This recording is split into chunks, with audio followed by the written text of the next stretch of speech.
Conosco durante essa tarde. Eu só estou ajeitando aqui para ver os rostinhos de todo mundo aqui. Quem quiser aparecer, eu estou colocando aqui no outro monitor. Vamos lá. Vocês estão vendo a minha apresentação aqui, sim ou não? Sim, tá aparecendo direitinho. Beleza. Bom, quando a gente fala do Evangelho, a gente sempre tem que ter em mente, né, que nós estamos falando da parte da codificação espírita que nos leva à reflexão da nossa moral, né? Eu já há alguns anos eu tenho adotado que o tríplice aspecto da doutrina espírita é filosófico, científico e moral, né? A moral, ela tem mais importância do que o próprio aspecto religioso, né? Nós temos visto que tem muitas pessoas, muitos seres encarnados extremamente religiosos, mas com a moral extremamente baixa. Então, eu já trago uma primeira reflexão, que é você ter o Evangelho segundo o Espiritismo como seu livro, dessa parte que Kardec nos trouxe através da espiritualidade, dessa questão da moral. E quando a gente fala moral, a gente só tem um espelho que a gente conhece hoje, principalmente nós ocidentais, né? Que nós não temos o outro lado oriental, a gente vem de uma cultura ocidental. E na cultura ocidental, aquele que foi o maior que nós conhecemos encarnados entre nós foi Jesus. Então, é em cima desses ensinamentos de Jesus que a gente procura, justamente olhando aqui para o título que nos foi passado hoje, para que a gente possa não ser perfeito no sentido dessa vida, mas caminhar nessa perfeição divina que a gente um dia irá alcançar. Então, eu sempre gosto, como vocês já estão acostumados aí comigo, eu às vezes eu até me pego conversando com as pessoas que estruturam as palestras e também que estruturam os estudos, que eu acabo sendo um pouco técnico, mas assim, talvez a minha vida inteira eu tenha sido moldado para isso, né? Desde o ingresso na faculdade até a minha vida profissional, eu sempre fui muito técnico, né? Seja eh, nas, nas, nas profissões ou nos cargos que eu acabei exercendo, mas eu não consigo não ser técnico. Então eu gosto muito de ter essa amplitude espiritual, da moral, mas eu gosto muito de me basear no aspecto doutrinário. Então, como é que a gente estruturou isso aqui hoje? Eu vou ficar dentro das 4 linhas que me foi passada, que são esses dos itens de 7 a 8 do capítulo 17, Sede Perfeitos, e a gente vai falar sobre o dever, a virtude, os superiores e inferiores aqui. Não pensem só em espíritos, tá? Vamos alongar um pouco a visão, para tudo na vida, o nosso papel no mundo, né? E como é que a gente cuida da máquina que nos foi emprestada durante essa encarnação. Vamos relembrar um pouquinho a codificação espírita, né? A gente hoje está falando do Evangelho segundo o Espiritismo, e o Evangelho segundo o Espiritismo, ele vem aqui justamente é, nos levar dentro da codificação, dentro daquilo que Kardec nos trouxe através da espiritualidade. Ele, dentro da codificação espírita, dentro do Livro dos Espíritos, a parte terceira foi a parte que ajudou Kardec a formular o Evangelho segundo o Espiritismo, né, o segundo livro da codificação. Então, assim, perdão, terceiro, quando a gente coloca que a gente vai falar de um livro, do peso, né, da pujança do Evangelho segundo o Espiritismo, é importante também a gente ter em mente que a gente aqui está literalmente falando da parte terceira do livro dos Espíritos. Eu acho que isso é bastante importante para nós, tá? É, então, quando a gente fala do livro, como eu adiantei para vocês, é interessante que a gente tenha em mente que ele está olhando aspectos morais, está olhando os nossos aspectos da nossa evolução enquanto seres eternos, né?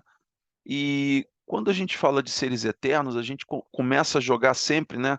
Parece aquela coisa da duplicata, né? Eu não sei se ainda usam isso, mas na minha época falava muito isso. Ah, vou fazer uma duplicata. Ou então, na época do cheque, vou passar um cheque para daqui a 30 dias, daqui a 15 dias. Na verdade, nós espíritas, a gente às vezes tem um pouco essa mania de jogar para frente a nossa evolução. Não, nessa vida eu sei que eu não vou mais conseguir isso, então vou jogar para a próxima vida.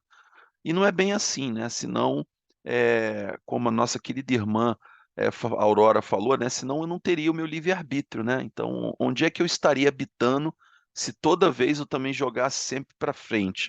Então, eu tenho o meu livre-arbítrio de mudar, sim, e de conseguir algo que seja um pouco mais evolutivo nesta vida e também de tudo que a gente estudou, ação e reação, causa e efeito, né? Não só dentro das linhas da doutrina espírita, mas dentro da própria linha da ciência, que é uma parte aqui importante da doutrina espírita. Então, o livro ele traz para a gente esses aspectos dentro da doutrina espírita, mas esses aspectos morais, esses aspectos que nos ensinam como que nós deveríamos nos desenvolver como espírito. E sempre pautado em Jesus, nos ensinamentos dele. Vocês podem estar pensando, poxa, o Maurício, ele traz isso, mas a gente sabe que é impossível, né? Não dá para a gente levar o que Jesus até pregou e a gente se despira aqui, tirar os véus mas esse eu acho que é a grande reflexão. Você não vai mudar nessa vida, mas você pode tentar mudar nessa vida, né? Então, coisas básicas, né? Que a gente vai ver um pouquinho para frente. Nesse capítulo do tema, né, Sede Perfeitos, né?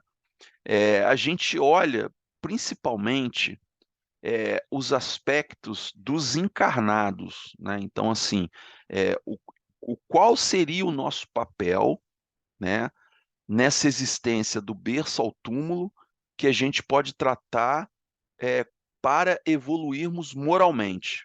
Então, por isso que eu falei ali no início que mais importante do que nós sermos religiosos, nós temos que ter a nossa moral muito mais exacerbada. Nós teríamos que ter aspectos morais muito mais equilibrados, mesmo sabendo da nossa pequenez, a gente não é aqui, a gente não está pregando nada, aqui não tem pregação, aqui não tem nada de dogma, mas a gente precisa tocar em determinados assuntos, né? E a gente vai ver que nesse específico, nesses tópicos que me foi passado, a gente tem visto, ouvido alguns exemplos que caem como uma luva nesse capítulo de Sede Perfeitos. E aqui o Sede Perfeitos, eu até fiz aquela brincadeira, de novo, que a nossa querida Aurora falou do nome, né, do filho dela, do Maurício, e a gente brincou, não, já, pô, só o nome já é meio caminho andado e tal. Mas esse Sede Perfeitos aqui não é assim. A perfeição como a gente entende por perfeição da elevação espiritual, nós temos um longo caminho para percorrer, um longo caminho para percorrer. Mas o próprio Jesus nos diz que para dar 1000 léguas é preciso dar o primeiro passo. Então, esse primeiro passo a gente já está dando aqui, aliás, como uma oportunidade que a gente teve de estar aqui encarnado. Então, a gente precisa saber que esses aspectos eles vão ser importantes para a nossa jornada, principalmente no que diz respeito à nossa individualidade, à nossa reforma íntima. O que eu posso fazer para continuar a subir o degrau e não ficar estacionário? Regredir eu não vou, mas eu pelo menos não quero ficar estacionário. E aí eu trago aqui o que eu falei no iniciozinho, do tríplice aspecto da doutrina. Eu estou lendo um livro, que por sinal já estou acabando, que foi a sequência para fazer um estudo para casa, que eu estou lendo alguns livros, e esse livro me chamou muito a atenção, que é o livro da Dora Encontre, perdão, da Irvênia, sobre animais. E o título do livro é a alma dos animais. A alma dos animais. E eu achei muito interessante, porque num determinado capítulo, quando ela aborda a questão, se usa, né, como seria esse sentimento, né, como que nós nutrimos esses sentimentos pelos nossos irmãos, que são os nossos irmãos também, né? Dentro da nossa linha de evolução, nós já fomos espíritos ainda sem uma individualidade. Nós fomos assim uma matéria ainda com pensamentos ainda pouco amplos, né, mais restritivos. E ela colocou sobre o aspecto da doutrina espírita, justamente da maneira que eu penso, e eu achei muito interessante, que ela falou da ciência, da filosofia e de uma moral, de uma maneira que eu pensava, penso dessa maneira, mas ela conseguiu extrair no livro uma coisa muito bacana. Está no capítulo é, 5 não, capítulo 4 do livro, para quem quiser depois me avisem que eu coloco aqui para vocês. Mas ela colocou que, por exemplo, a ciência, ela viria para nos ajudar a buscar as informações, para nos ajudar a ter o conhecimento daquilo que a gente está falando em cima de alguns fenômenos, que foi exatamente o que Kardec, por exemplo, fez. Cara, deixa eu buscar essas informações para saber se isso que estão me passando é uma coisa que tem sentido. Então, a ciência nos ajuda a buscar essas informações, né? E a cada passo que a ciência avança, a gente tem aquele conforto de olhar e falar assim: nossa, muitas das coisas que foram ditas no século XIX ainda fazem sentido no século XXI. E muitas coisas que foram descobertas depois nos dá o conforto também de olhar e falar assim: precisamos avançar nessas questões. Então, a ciência, nesse aspecto, ela vem para busca, né, para juntar essas informações. Quando a gente passa para a filosofia, a gente vem justamente fazer o uso dessas informações de uma maneira reflexiva. Antes de Francis Bacon e de Descartes e tantos outros que trouxeram a ciência para nós, todos eram filósofos, né? Não existia aquele eu sou cientista, eu sou físico, eu sou matemático. Naquela época, todos eram filósofos. E eu acho que isso foi a beleza dessa reflexão, de trazer esse pedaço da filosofia, que inclusive, né, traz um pedaço dessa metafísica para a gente entender o fenômeno, essas reflexões. Então, se eu busco essas informações para ter sentido, eu também tenho que buscar a reflexão para fazer esse conhecimento ter sentido. E aí, quando eu tenho as informações e reflito em cima delas e busco esse conhecimento, eu acabo vindo pela parte moral, que são primeiro as nossas escolhas. Então, de novo, né, eu tenho o meu livre-arbítrio de fazer as minhas escolhas, elas são minhas, elas são pertinentes à minha evolução, elas são pertinentes à minha vida. Então eu tenho as minhas escolhas e o momento de fazer a minha reforma íntima pode ser que demore um pouco, pode ser que seja um pouco antecipado, mas a parte moral ela traz para a gente uma tranquilidade ou pelo menos uma forma da gente buscar essa perfeição que a gente escuta tanto falar, né? Então eu não vou ser um espírito perfeito nessa vida, eu não vou ser um ser humano perfeito nessa vida, mas se eu tenho as informações que chegam até mim, seja através da codificação, seja através dos ensinamentos passados, como uma casa como o SEACE, poxa, não é o momento de eu refletir em cima de tudo isso que estão me dizendo, ou não é o momento de refletir em cima de todas essas literaturas que a gente tem acesso? E se a gente tem a informação e reflete sobre o conhecimento, nós podemos fazer as nossas escolhas. E essas escolhas elas têm que caminhar em prol de eu evoluir aqui como espírito, fazendo a minha reforma íntima, tá? Sem radicalismos, sem pressão, sabemos da nossa pequenez, sabemos que a gente não tem estofo ainda, para determinadas atitudes, a gente sabe disso, mas a gente precisa ter a consciência, é onde nasce, é onde está toda a nossa experiência de vidas passadas na nossa consciência, pelo menos a gente tem que deixar impresso ali. Eu sei o que eu estou fazendo, né? A gente não pode mais dizer, principalmente os espíritas, a gente não pode mais dizer que nós temos a benécia da ignorância. A gente tem as informações, a gente tem o conhecimento e a gente precisa trabalhar nas nossas escolhas. Posto isso, a gente pode avançar um pouquinho para falar do primeiro item do Evangelho segundo o Espiritismo, que é o dever. É, eu não sei se vocês têm acompanhado, pelo menos, mesmo que eu não goste, e eu tenho adotado essa postura, que eu até peguei de um exemplo aqui de um companheiro aqui da casa, que você ficar colocando para ver só desgraça, ou só notícia ruim, ou só pessimismo, não é legal você trazer isso para dentro da tua casa. Mas a gente precisa ter uma noção do que está acontecendo no mundo, principalmente aqui no Brasil. Eu não sei se vocês têm acompanhado o que está acontecendo no Rio Grande do Sul, e isso aqui, por exemplo, tem até a fonte aqui para vocês. A gente sabe que a- o que estão fazendo pelo Rio Grande do Sul com relação a uma mobilização nacional é uma coisa muito bacana, certo? Então, assim, eu não encaro isso como algo assim que, nossa, que despertar maravilhoso. Eu julgo que é dever, é uma obrigação moral que a gente tem com as pessoas que estão em dificuldade. Agora eu pergunto para vocês, e agora? Nós mandamos mantimento, nós mandamos roupas, nós mandamos água, mas vocês têm ideia do que está acontecendo depois da tragédia? Depois que aconteceu a tempestade?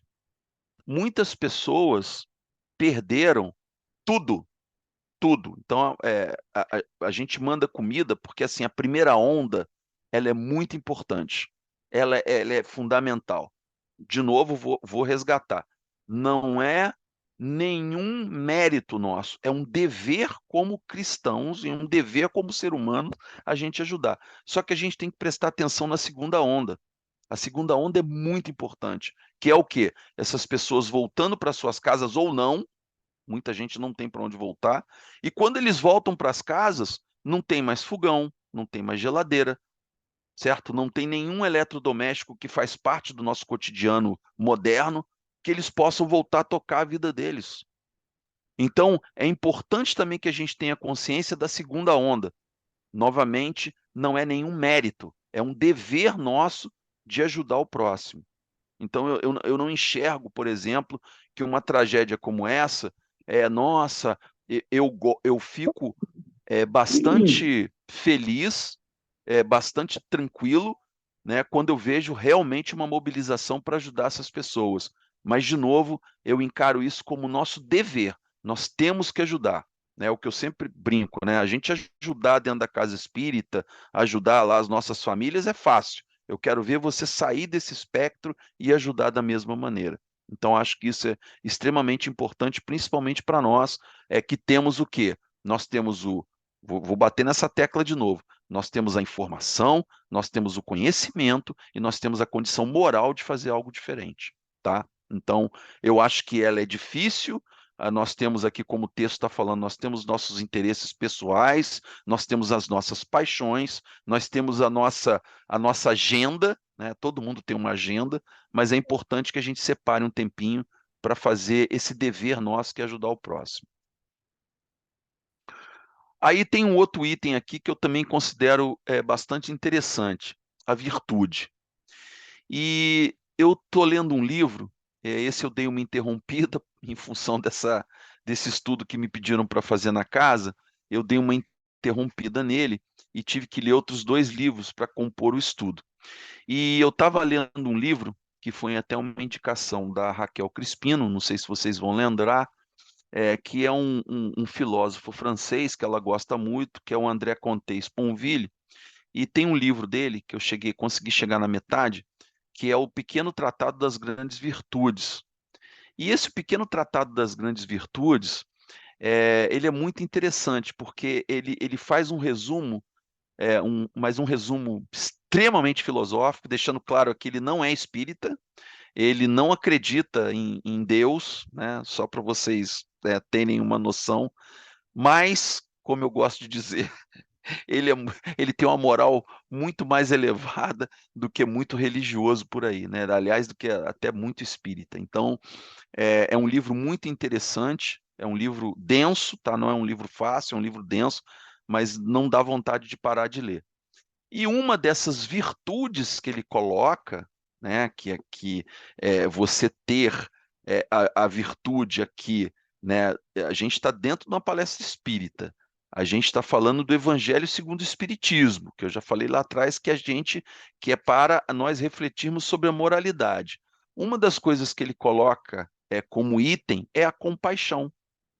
Então, um dos itens que ele explora como sendo uma virtude a ser trabalhada, a ser adquirida, ou até mesmo ser caracterizada no ser humano, é a virtude. E aí, de novo, eu busco, né, as tragédias ou até mesmo o nosso papel enquanto sociedade.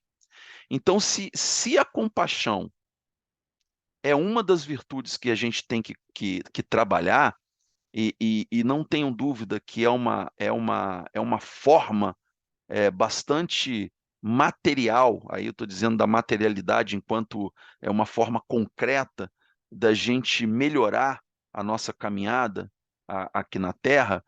Eu considero que a paixão, talvez de todos os itens que ele citou, eu acho um item muito bom de ser exercitado. Aí vocês devem estar pensando assim, tá, e como que eu vou exercitar a compaixão? Entregando um pedaço de pão, de alimento para alguém?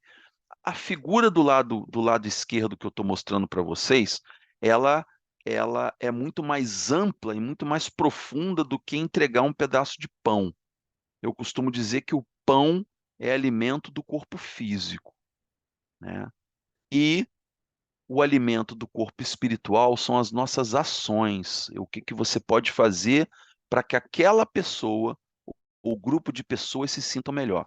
A nossa casa tem um exemplo típico, né, de uma compaixão que às vezes exerce bem.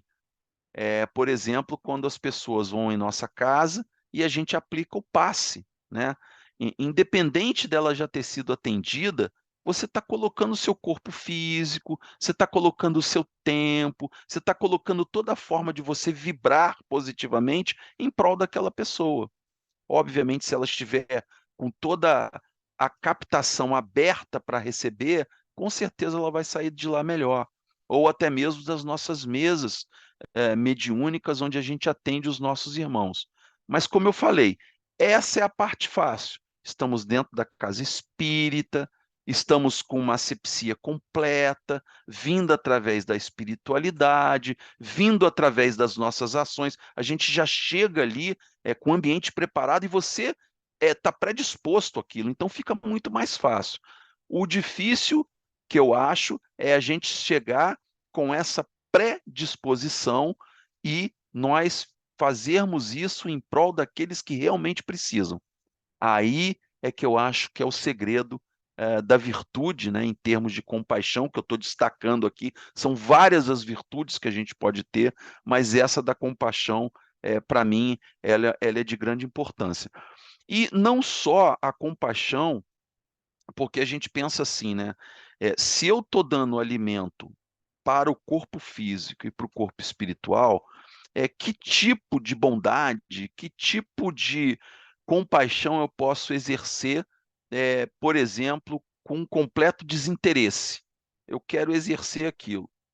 Então, por exemplo, quando a gente faz um trabalho a gente já fez logo depois da pandemia, esse ano ainda não fizemos, mas eu espero que a gente faça, quando a gente leva um pouco de é, acolhimento para uma pessoa que está em situação de rua, você leva um prato de comida, você entrega um agasalho, um cobertor, um casaco, aí eu estou falando, aí é uma questão pessoal. Eu me sinto, nossa, eu me sinto muito mais acolhido do que aquela pessoa. Eu me sinto bem, eu saio dali, como gostam de dizer, né, no ditado popular, eu saio de alma lavada, porque a gente vê que com um gesto tão simples, um gesto miúdo, pequenininho, que não é nada, a gente leva muito conforto para essas pessoas. Então, novamente, ter a compaixão, eu não estou dizendo que é só isso, mas ter a compaixão, ter a capacidade de exercer a compaixão, ela deveria ser um exame feito para nós desde o nosso primeiro dia como encarnados até o último dia no nosso desencarne. Então, a compaixão, ela deveria ser o nosso alimento diário para a nossa evolução espiritual. Seja perdoando alguém, seja por não ostentar, seja por não invejar, ou seja simplesmente para que a gente tenha a boa qualidade da informação que a gente está colhendo e aplicar. Então, eu acho que nada mais é do que isso. Então, para mim, uma da parte do livro em que ele trata a compaixão é muito bacana, é muito interessante. Bom, depois a gente vem aqui para o outro item, que são os superiores e os inferiores. Eu acho que para quem ainda está trabalhando, ainda está nessa loucura aí que a gente está no dia a dia, nos nossos trabalhos, nos nossos afazeres, e mesmo aqueles que não estão no trabalho profissional, aquele que nós somos remunerados para trabalhar, mesmo que a gente ainda esteja em trabalhos fraternos, né, como o próprio SEAS e outros trabalhos, que eu sei que muita gente faz outros trabalhos de caridade, a gente precisa saber ter um pouco da humildade, certo? E também de vestir o sapato do outro. Então, eu sempre falo isso, né? Os superiores e os inferiores, eles estão dentro de um organograma, mas eu brinco o tempo inteiro, brinco da maneira de dizer, né? Que você não é diretor, você está diretor. Você não é gerente, você está gerente, porque a vida é cíclica, né? Uma hora você tem que exercer esse seu lado enquanto o gestor de algum trabalho, e no outro dia você vai estar ali simplesmente como um trabalhador. Então, vou pegar de novo o exemplo da nossa casa. Você pode ser um coordenador da convivência, certo? E você pode deixar de ser coordenador da convivência e ir lá servir o café, e descascar o legume, e limpar o lixo. Eu acho que isso é tão digno quanto. Então, essa coisa de superiores e inferiores, a gente tem que tratar de uma maneira extremamente passageira. A gente não pode deixar que isso nos entre, corpo adentro, mexendo com o nosso ego. Então, existe muito isso. Eu tenho visto bastante expositores, bastante palestras espíritas, mensagens espíritas. Eu não sou um profundo, né, tem gente com cabedal de conhecimento muito maior do que o meu, mas eu tenho visto pessoas que se deixam levar por aquele ego, né? Por aquela, eu trouxe uma mensagem de fulano, eu avisei que isso ia acontecer. Então, a gente acaba, nós mesmos, pela nossa pequenez, a gente acaba nos classificando superiores e inferiores. Quanto que a espiritualidade, com relação a espírito, os classifica totalmente diferente, são nossos irmãos em aprendizado, e aqueles que estão num degrauzinho maior são nossos irmãos que nós temos que aprender. Olha como muda, né? É uma questão quase de sintaxe, olha como muda. Quer dizer, nós somos inferiores porque a gente ainda é ignorante, e a gente tem os superiores para nos ensinar, certo? Porque um dia eles foram inferiores também, né? Se você botar na jornada da sua vida, pensa como você era 10 anos atrás, há 20 anos atrás, há 30 anos atrás, há 40 anos atrás. Determinados gestos da minha vida, eu não me orgulho nem um pouco, pelo contrário, eu tenho vergonha das coisas que eu pensava e da maneira que eu agia. Então, eu considero que eu evoluí. Em outras coisas, eu acho que eu não evoluí da maneira que eu teria que evoluir, né? Então, é, façam essa pergunta para vocês aí, dentro do íntimo de cada um que está aqui nessa tarde de hoje. O quanto que eu evoluí como espírito, né, de 10 anos para trás? Volta 20 anos para trás, o que que eu evoluí?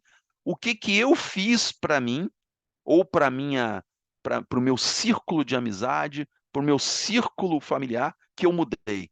Será que eu ainda me considero realmente um superior? Né? Será que no trabalho aquela autoridade, aquele profissional, ele se julga mesmo acima dos outros? Porque talvez tenha um pouco mais de intelectualidade, né? Porque talvez tenha um pouco mais de acesso à informação. Será que existe essa coisa de superior e inferior? Será que a gente não tem um pouquinho desse nosso ego inflado, desse nosso orgulho exacerbado por uma situação que a gente não deveria ter, que nós simplesmente estamos elegendo para que ela fosse é, colocada como assim, não. Lembra que eu falei lá no início? A gente tem essa mania, né? Eu vou passar uma duplicata. E não, isso aí nessa vida eu vou continuar assim porque eu não tenho como mudar. Como que não tem como mudar? Claro que você tem como mudar, né? Você precisa ser esse ser superior? Não, pelo contrário. Então, até vou trazer um exemplo aqui. Me mandaram ontem, e essas coisas vêm, né? É muito engraçado, porque elas vêm justamente no momento que você está preparando estudo, né? Quando eu estou preparando estudo, vem umas coisas para mim que eu olho e falo, gente, para dar um choque de realidade. Foi um profissional falando, inclusive que eu conheço essa pessoa, não que eu seja amigo dela, mas é uma pessoa muito conhecida do meu meio, né? Do meio, inclusive que a Alessandra transita aqui, que é a nossa área de tecnologia, e ele falando o seguinte: olha, eu prefiro ter comigo pessoas medianas do que pessoas superdotadas, pessoas mega inteligentes, pessoas de um cabedal de conhecimento, porque eles se acham acima do bem e do mal. E essas pessoas, quando elas se acham acima do bem e do mal, elas se julgam estrelas. E quando elas se julgam estrelas, elas se julgam madonas. Quando elas se julgam madonas, elas estão acima. Elas olham para você e falam, sabe, você não é nada e tal. Então eu prefiro ter os medianos que são esforçados e que vão jogar em time do que uma estrela que quer jogar sozinho. Eu achei aquilo tão fantástico. Eu falei assim, gente, eu também, né? Eu sou o do esforçado, tá, gente? Eu sou aquele cara esforçado que fica tentando ali, fica tentando tirar o gap, né? Fica tentando tirar o hiato, né, de conhecimento, seja na doutrina, seja na minha vida, seja na vida profissional. Então, e eu falo isso sempre, né? E eu ouvi essa frase, acreditem, não foi na casa espírita, não. Eu ouvi dentro de uma empresa que eu perguntei que essa pessoa, ela foi promovida, eu falei, caramba, cara, você virou gerente. Aí ele falou assim, não, não, não, Maurício, eu ainda continuo geólogo, eu estou gerente, porque a minha profissão é geólogo. Eu achei aquilo, eu falei, cara, de uma grandeza, eu falei, você tem razão, você está gerente. Principalmente aqui na Casa Espírita, eu sou o presidente da Casa Espírita. Não, meu amigo, você está presidente. Eu sou o diretor da Casa Espírita. Não, meu amigo, você está. Eu sou o coordenador. Eu estou coordenador. Essa coisa de superiores e inferiores, a gente tem que tomar muito cuidado para que isso não afete o nosso lado, né? Não afete o nosso ego e não afete o nosso orgulho, que principalmente a gente sabe que é a nossa grande prova, né? O escolho do, dos espíritas, essa coisa da vaidade, né? Então a gente precisa ter isso muito claro na cabeça de que não é por mandar ou por estar numa posição que você é superior a outra pessoa, tá bom? Vamos passar para o outro item aqui, o homem no mundo. Bom, a gente já começando a caminhar, né, para o nosso final aqui, eu fiz questão de colocar essa figura aqui, então todos os textos, né? Eu sei que tem gente que fala que não é muito bom colocar figuras, porque pode dar margem para outras interpretações.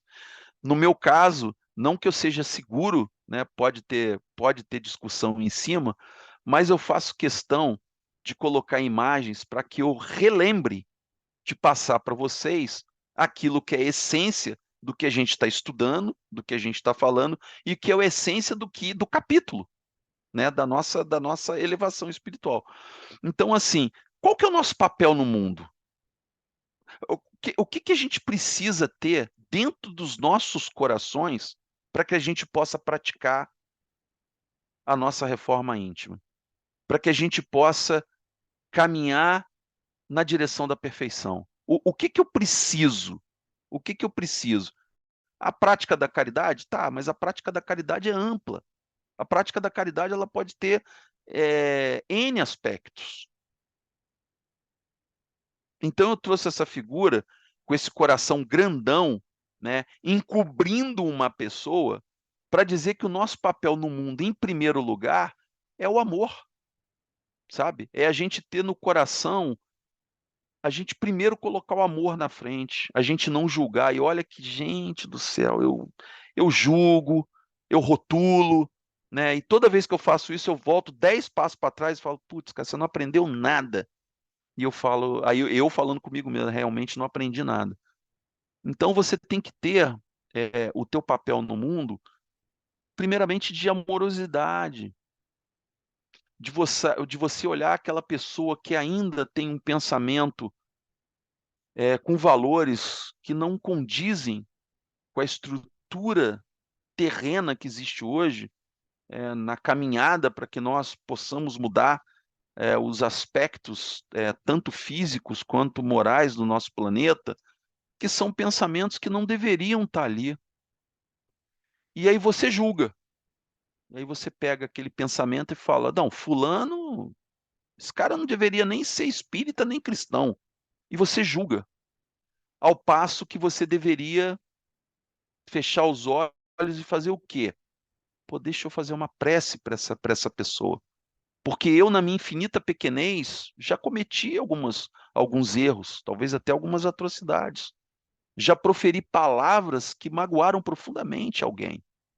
Mas eu, dentro da minha superioridade, achando que eu estava acima do bem e do mal, eu cometi esse engano numa palavra, num gesto, ou num dia, sabe? Que eu não estava bem esse dia e cometi algum deslize. Então, antes da gente julgar, antes da gente colocar para fora tudo aquilo que a gente exprime dos nossos sentimentos, que a gente sabe que é muito difícil ter essa pureza no coração, a gente sabe disso, que a gente está anos-luz de conseguir ser uma irmã Dulce, da gente ser uma Madre Teresa, Nossa Senhora, da gente ser os capuchinhos ali que vão dar banho em pessoas que estão com fezes no corpo, sujas, e eles vão lá com toda a pureza, fazem, dão um banho, corta cabelo, faz barba. Eu vejo isso ali no centro da cidade, eu falo, meu Deus, meu Deus, meu Deus, meu Deus, cara, como eu tenho que evoluir. Então, talvez o primeiro passo para nós, como nosso papel no mundo, seja realmente colocar o coração acima de tudo, principalmente o nosso.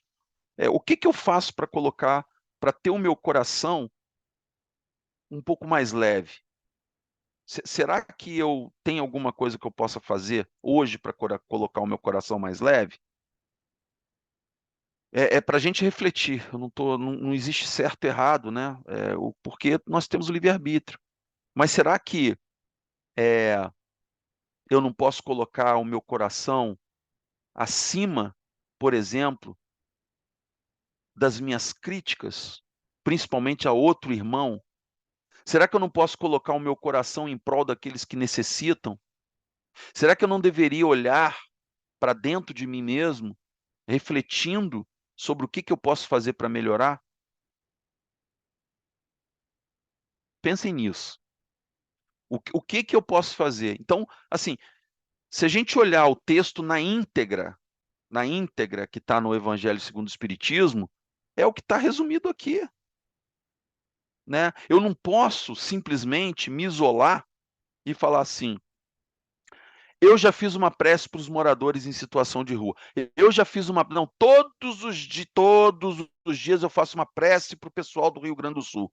Tá legal, mas o que que você fez de prático? A prece é importante, muito importante. Mas o que que você fez na prática? Você ajudou alguém? O que que você fez em prol dos animais que estão lá sofrendo? Você fez alguma coisa? Que amor é esse que a gente fica dentro de um cercadinho? Não, nesse cercadinho aqui, o meu amor é 50%. Não pode. Você tem que fazer de outra maneira. Você tem que procurar sentar e ouvir. Muitas das vezes a gente senta e escuta uma pessoa falar, você já fez, já cumpriu a sua cota. Escuta falar, escuta o que ela tem para dizer para você, já é um grande feito, já é uma grande ação. Passar para o próximo aqui, já caminhando para o final. Cuidar do corpo e do espírito. É, a gente precisa entender que o que a gente tem aqui é emprestado. Para nós espíritas que acreditamos nas vidas passadas e no porvir, a gente sabe que esse corpo aqui ele é temporário, que esse corpo aqui orgânico, sem a composição espiritual é nada, é um pedaço de carne, que quando cortamos todos os laços, desde o fio de prata, desde da glândula pineal até todos os órgãos que são interligados ao nosso perispírito, ele não passa de um pedaço de carne, nada mais do que isso. A sua alma é imortal, né? O seu espírito é imortal e a gente passa para isso. Então a gente deveria cuidar desse corpo como nós cuidamos, por exemplo, de todos aqueles instrumentos a que nós dependemos dele, né? Então, se você vê, por exemplo, eu vou citar um outro exemplo aqui interessante. Teve uma vez que a gente foi num restaurante, eu e Paula, e eu e a cozinha era aberta, assim, a cozinha era de vidro. E eu estava notando que a cozinha, eu falei, Paula, essa cozinha é mais limpa do que a nossa casa, cara. Tô chocado com essa cozinha. Toda branca. E eu falei assim, cara, não é possível. E eu perguntei para o maître, eu falei assim, poxa, eu nunca vi uma cozinha assim tão arrumadinha. Aí ele perguntou, pô, você quer visitar? Eu falei, nossa, eu gosto de cozinhar, vou, cara, vou entrar num parque de diversões ali. E aí veio o chefe explicar, e ele falou assim, não, cada um aqui é responsável pela sua praça, né? Então foi até, eu não sei se a Margarida está aqui hoje, não está. Eu até brinquei, né, do nosso almoço, Margarida, a gente tem que fazer as nossas praças aqui. Então cada um é responsável pela sua praça. A pessoa que faz a entrada, a pessoa que faz o prato principal, a pessoa que faz a sobremesa. Só que mais importante do que isso, quando acaba o serviço e tem hora para acabar, nós limpamos tudo, deixamos tudo limpo, melhor do que quando a gente chegou aqui, e todo mundo afia os seus instrumentos. Eu falei assim, aí eu não entendi muito bem inglês, né? Eu falei, eu acho que eu entendi errado. Aí eu repeti, o que significa afiar um instrumento? Ele, não, nós afiamos as nossas facas, nós vemos se a batedeira está lubrificada, nós vemos se a pia não tem nenhum entupimento, nós olhamos atrás do forno e do fogão para ver se não teve nenhuma gordura que possa ter algum desequilíbrio na nossa refeição. A gente olha atrás para ver se não tem resto de comida que possa permitir com que animais venham aqui, principalmente os roedores.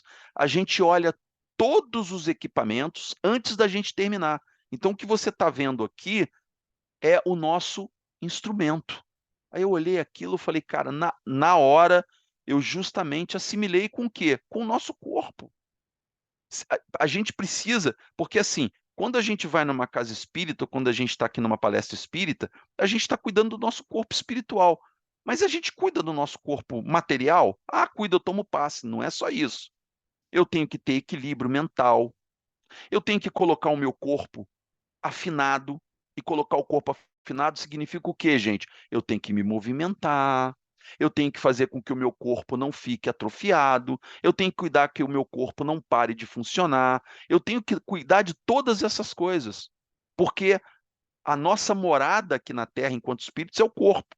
Então, eu tenho que ter esse instrumento afinadíssimo.